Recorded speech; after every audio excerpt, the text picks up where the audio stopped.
I have to ask you, how'd you come up with the name America Online?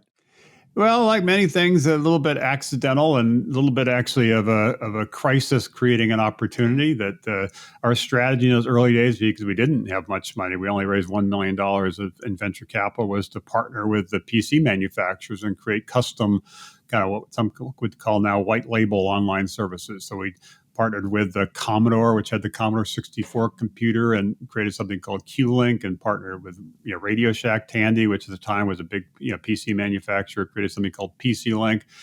Partnered with IBM to create something called Promenade, and partnered with Apple to create something called Apple Link. We got Apple to agree to license the Apple brand name to us to launch this service.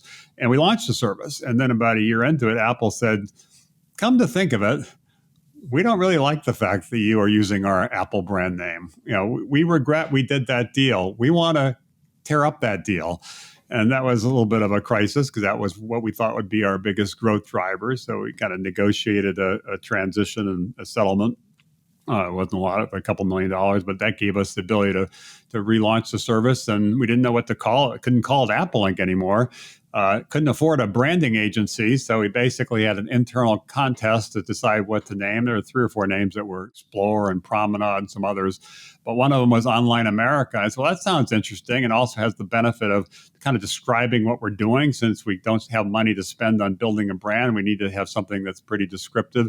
But I thought it would sound better if it was America Online, so we just flipped the words, and that suddenly became our brand. So it was an internal contest. I think somebody got $100 for suggesting that, and the rest is history.